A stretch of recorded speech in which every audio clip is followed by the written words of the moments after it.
Welcome to Lasea class. I am your teacher, Jan Lasea.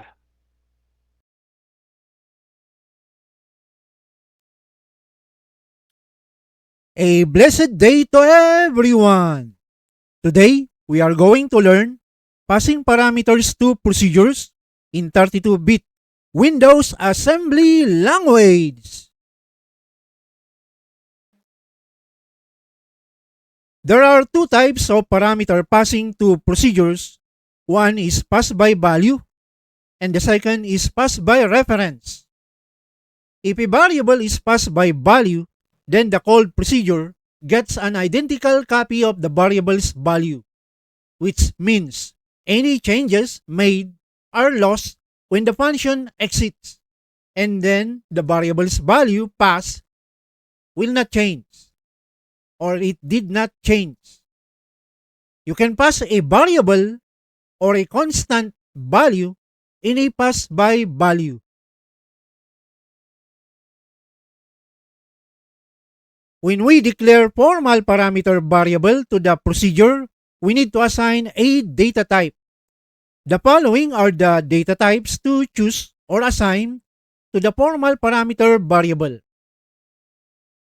such as byte, which is a 8-bit unsigned integer. We can use the byte to declare a memory variable that can hold a character or an array of a character. We call it a string. Not only that, the byte can also store a positive integer number.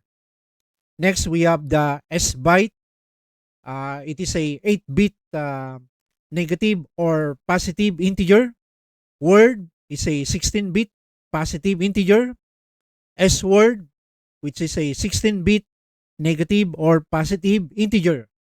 The D word or double word is a 32-bit positive integer or a real or a decimal number. SD word, 32-bit signed integer. F word, 48-bit integer. Quad word, 64-bit integer or real. T byte, 80-bit or 10-byte integer. Real 4, 32-bit short integer. Real 8, 64-bit long integer. And then finally, real 10, which is a 80-bit extended real. To declare formal parameter variable to the procedure being passed by value, first, we declare the procedure prototype. This is the syntax to declare the prototype.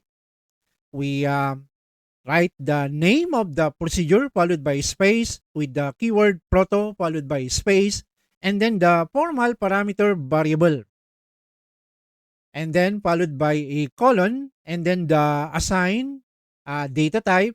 If there are more than one formal parameter variable, you separate them with a comma, and you can declare as many formal parameter variables in a procedure. Second, we define the procedure with formal parameter variable, and this is the syntax. We write the name of the procedure followed by space with the keyword proc followed by the space, and then the formal parameter variable followed by a colon, and then the chosen data type followed by a comma if there are more than one formal parameter variable. And then these are the body of the definition of the procedure name, and then it ends with again its name followed by space and then the keyword np.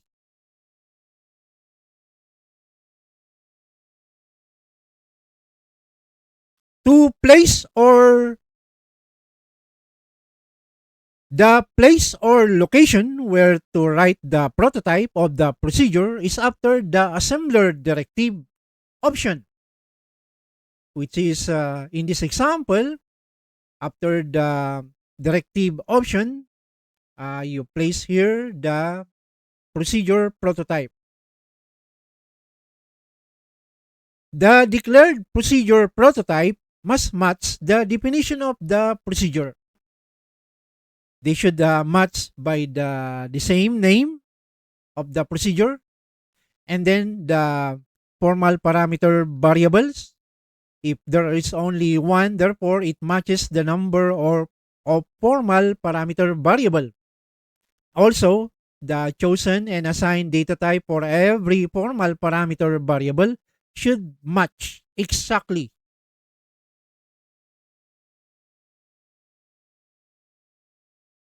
The syntax to call a procedure with arguments pass, applying pass by value, is we write the keyword invoke followed by space, followed by the name of the procedure, followed by a comma, followed by the uh, variable name, or it can be a constant value as argument pass.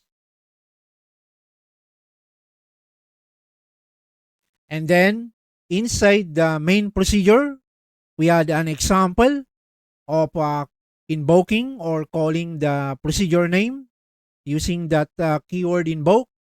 And then here it is.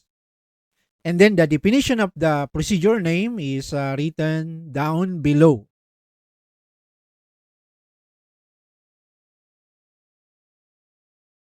The second type of parameter passing to procedures is pass by reference.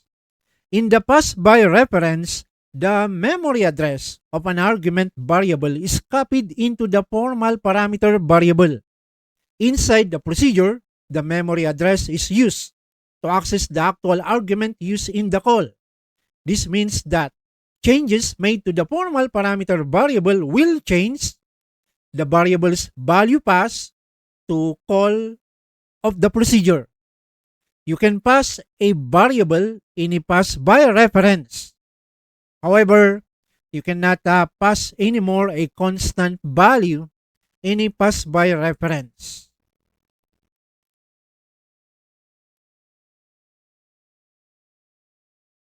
To declare formal parameter variable to the procedure being passed by reference, first we declare the procedure prototype. This is the syntax to declare the prototype. We insert the keyword PTR before the data type. So we write the name of the procedure followed by space, followed by the keyword proto, followed by space, followed by the formal parameter variable, followed by a colon, and then followed by the PTR keyword, and then followed by space, and then the chosen data type. If it is more than one formal parameter, we separate them with a comma. The PTR stands for pointer. It is an operator used to explicitly define or override the size of a memory operand. It tells the assembler exactly how many bytes of data to read or write or manipulate when referencing a memory address. The formal parameter variable must receive the memory address of the memory variable being passed.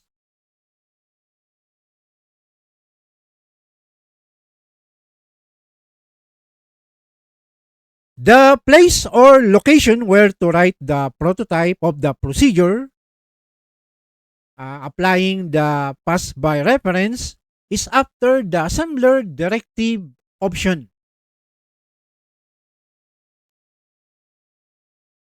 Note that the declared procedure prototype must match the definition of the procedure. Exactly. And then note as well that pass by reference, we need to place the keyword PTR before the assigned data type. Like this.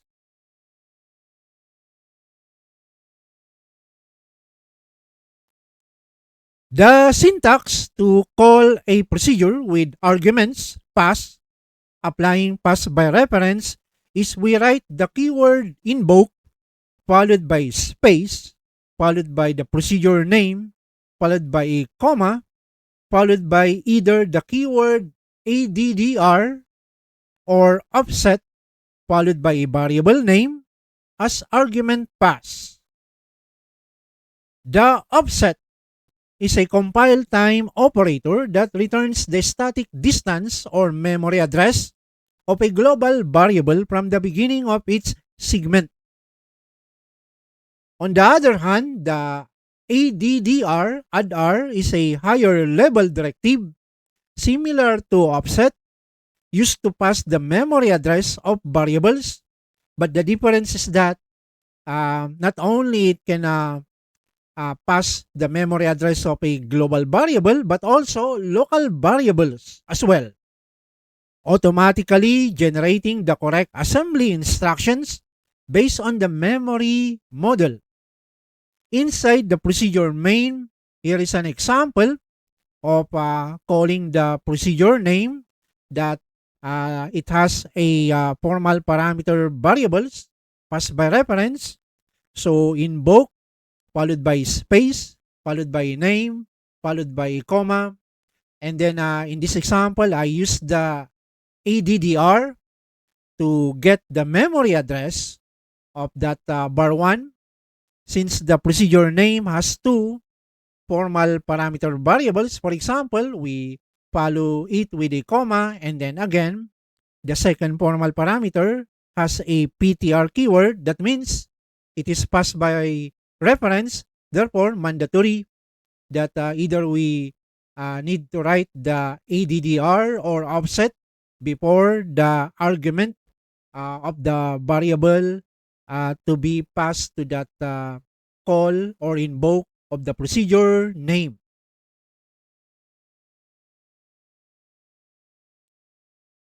In the pass by reference, we need to understand the concepts of reference variable and the reference variable.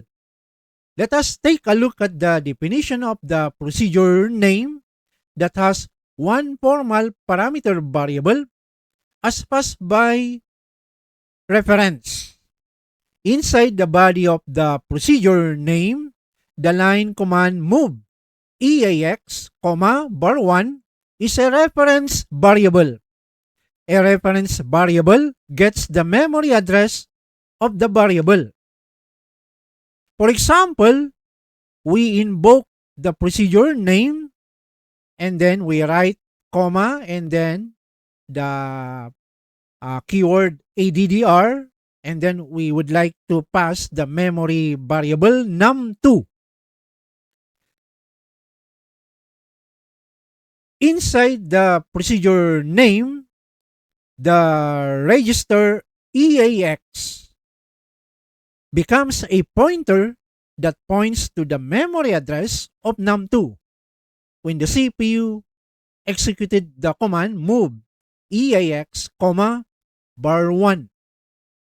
This is called reference variable.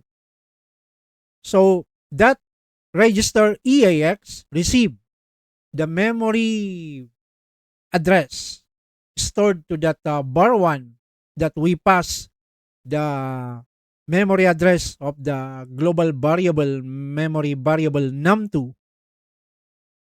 is a reference variable, and it becomes a pointer that points to the memory address of num2. In the body of the procedure name in the line move dword PTR open bracket EAX closing bracket, 100 is a dereference variable. A dereference variable will access the value of the variable num2. The value of the variable num2 now contains 100. In this figure down below, if we issue a command like this, dword PTR open bracket EAX closing bracket, we call this the reference variable. Instead of referring to the memory address of variable num2, we are trying to access the value of the memory variable num2 instead. When the procedure name ends or exits, the variable num2 changes its value to 100. And this is the meaning of pass by reference. That when we pass the memory address of a memory variable to a procedure being passed by reference, chances or there is a possibility that that variable pass will change its value if and only if the code definition of that procedure change it. Whereas the pass by value, the variable that we pass in a pass by value will not change its value.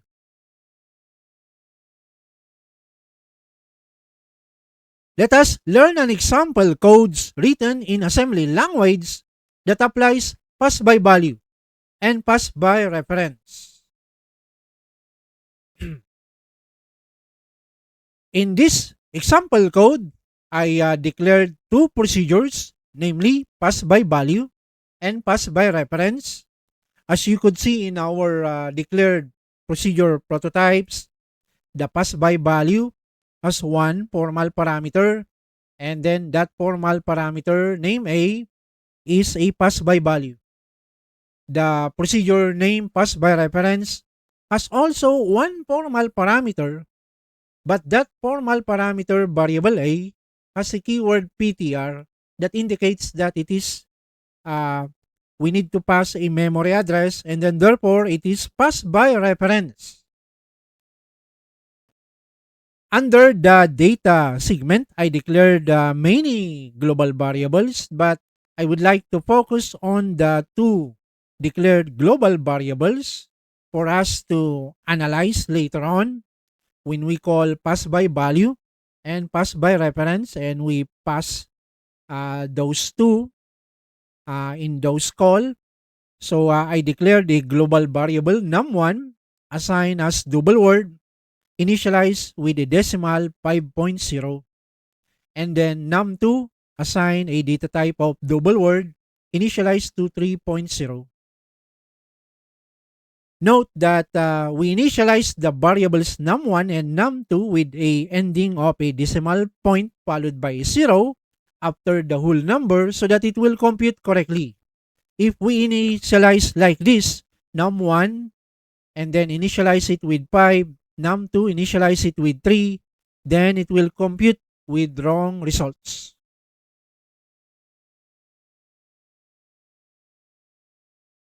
Let us proceed to the body definition of the procedure pass by value and pass by reference.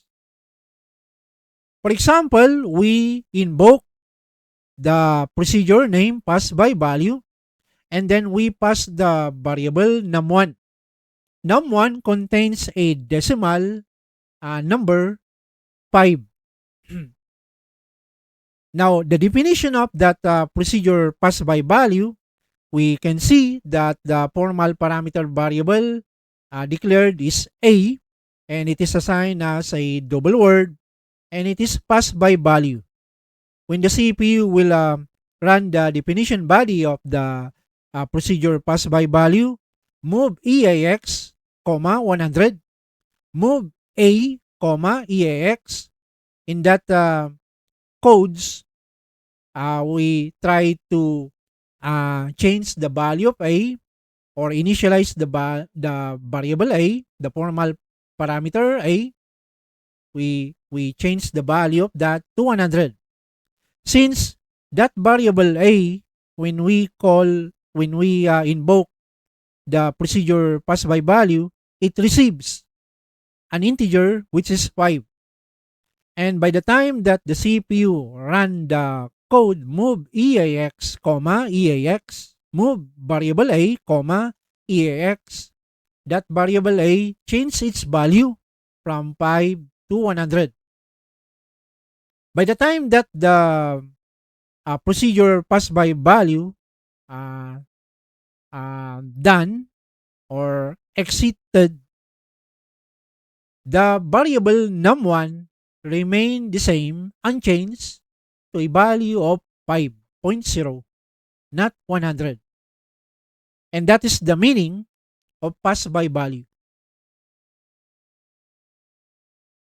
If we invoke the procedure pass by reference, and then we put this keyword ADDR beside the argument variable num2, we are trying to pass instead the memory address of the variable num2, not the value 3 that initialize that num2.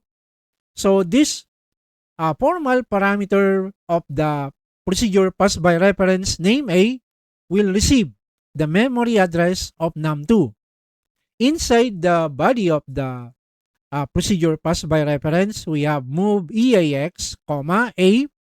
This is a reference variable. The register EAX becomes a pointer and points to the memory address of the variable num2. When that next line, move double word PTR, open bracket, register EAX, closing bracket, comma 100, this is the reference variable. It will now store the integer 100 to the variable num2. Thereby, num2 will change from 3 and it becomes now 100. By the time that the procedure pass by reference ended, that variable num2 changed its value. It is no longer a value of 3, but instead, it becomes 100. And that is the meaning of pass by reference. Let us proceed to the definition, body definition of the procedure main. Inside the procedure main, I call the user-defined procedure name float to string. It will convert that value of num1, which is 5, into a string so that we can print it onto the console window. The message original value of num1 is 5.00. And then we call again the procedure float to string. This time we pass the value of num2 containing 3.00 and then print it out on the console window. Next, we call the procedure pass by value using the keyword invoke, and then we pass the argument variable num1 to that procedure pass by value, and we know that the result of after the call of the procedure pass by value num1 containing a value of 5 will not change its value to 100. It will remain 5 unchanged. So it will display a message with this following print command that the message pass by value num1 is 5.00. It is unchanged. When we call or invoke the method, the procedure pass by reference, and then we pass the memory address of num2, that pass by reference will change the value of num2 from a value of 3, it becomes now 100, and then the following two print messages will display pass by reference num2 is 100. We need to call integer to string procedure, not float to string, so that it will display the value of 100. The float to string, when used to convert the value of num2 into strings prior to displaying it on the console window, will display a 0.00, which is a wrong value for num2.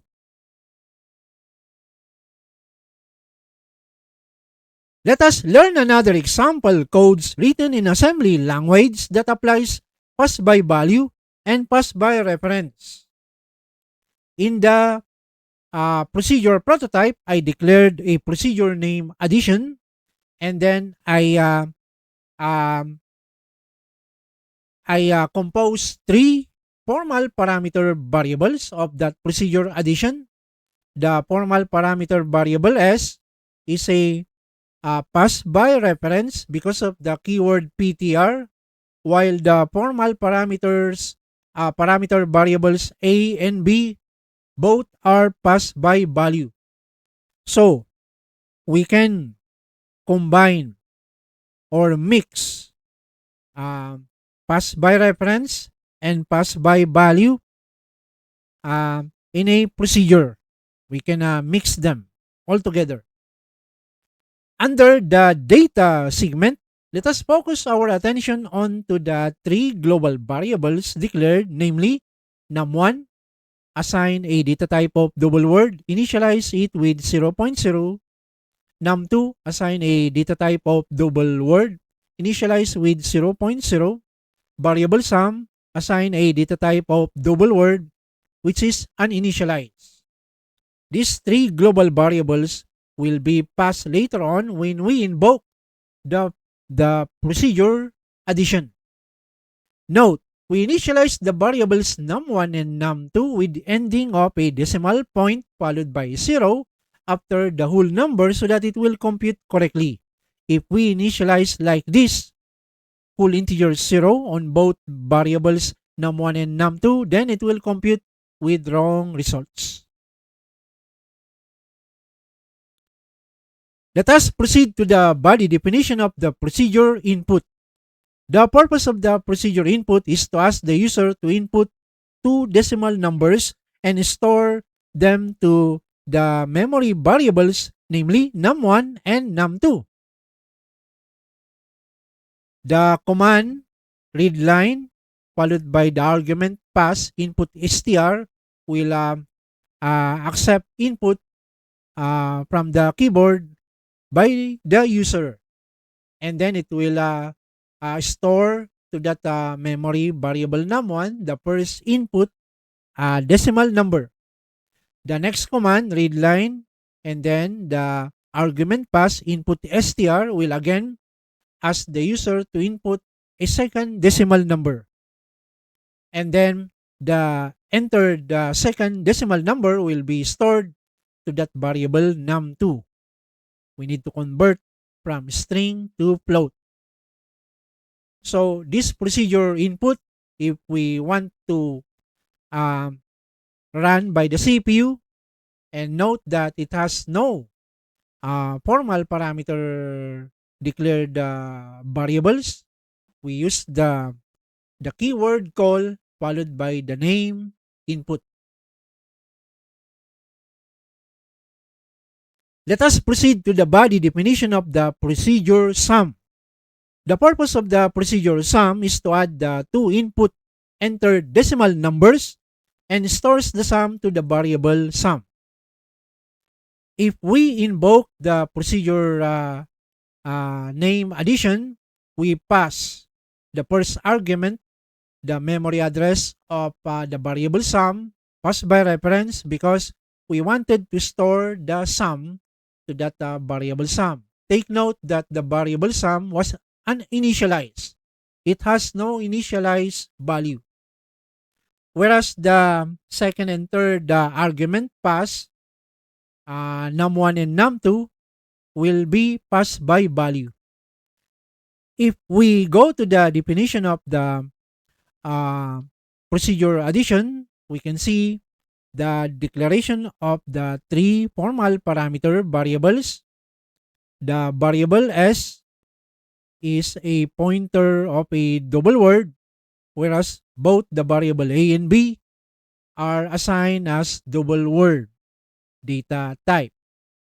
Inside the body definition of the procedure addition, we call the floating point built-in instruction set command inside the CPU, the float init, to initialize the floating point number crunching unit inside the CPU, followed by float load. We are going to load the value of A into the floating point stack, followed by float add, fadd. It will going to add the value of B to the top of the stack of the floating point stack, and then the sum will be automatically computed and it will be stored in place at the top of the floating point stack. And then the next command, move edx, s. This is a reference variable. The edx will receive the memory address of the variable sum. And then the next command, fst, float store. And then we dereference the register edx. We wanted to access the sum that was stored at the top of the floating point stack, and then store it to the memory address of num2, so of the variable sum.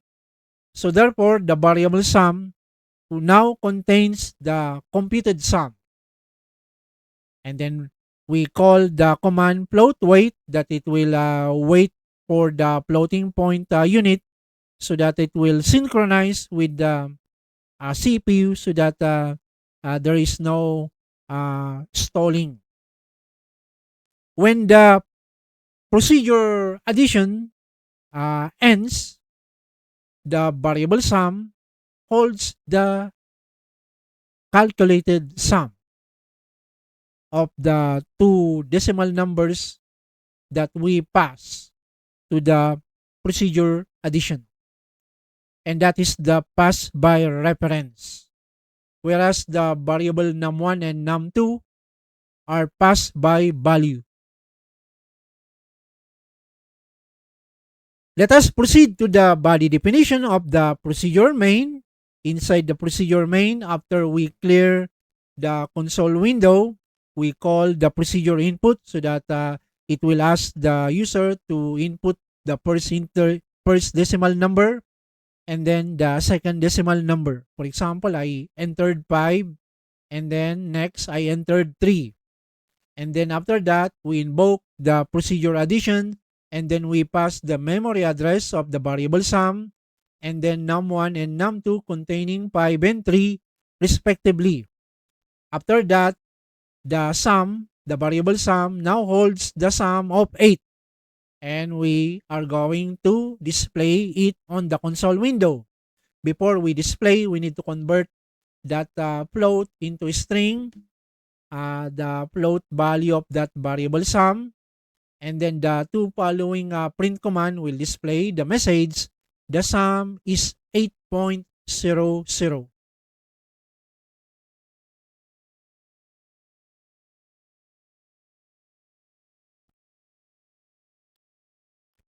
Ladies and gentlemen, let us compile and run and test the two example codes that I explained. Let us browse the folder passing parameters to procedures. Let us browse the folder parameter passing.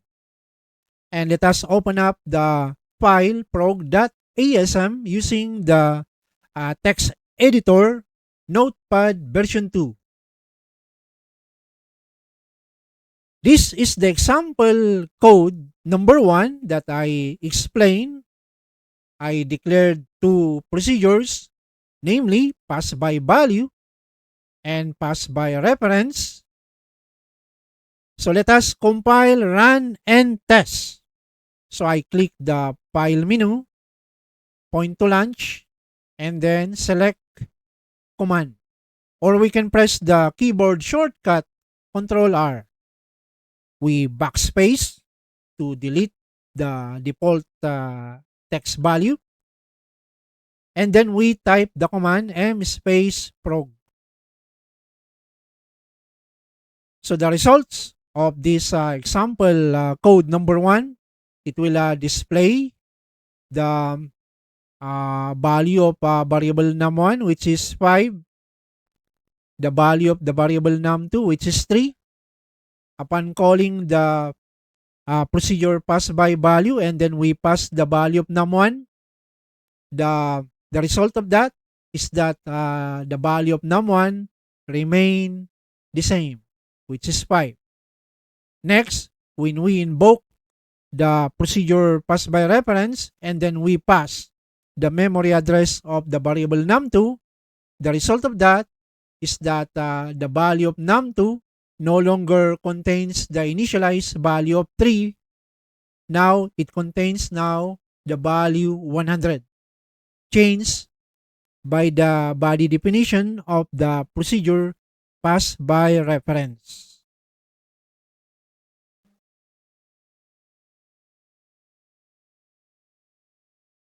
Next, let us compile and run and test the example number 2. We go to the folder parameter passing to, and then we open up the file prog.asm using Notepad version 2. And this is the example code number 2 that I explained. I define a procedure input that will ask the user to input two decimal numbers, and it will be stored to the memory variable num1 and num2, and then another procedure name addition that will calculate the sum of the entered two decimal numbers, and it will store to the variable sum. Let us compile this. Example code number 2. I press the keyboard shortcut key Ctrl R and then backspace, and then type the command mspace-prog. So the program asks me to input the first decimal number. I will type and then press the enter key, and then next it asks me to type the second decimal number,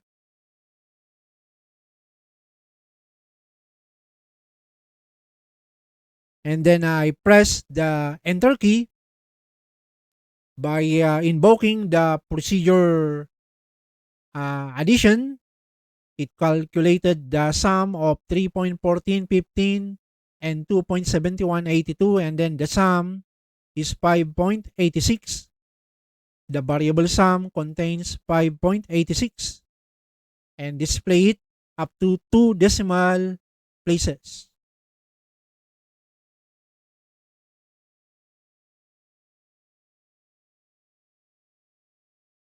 That ends our topic for today. I hope you are inspired in my class. Thank you for watching. God bless us.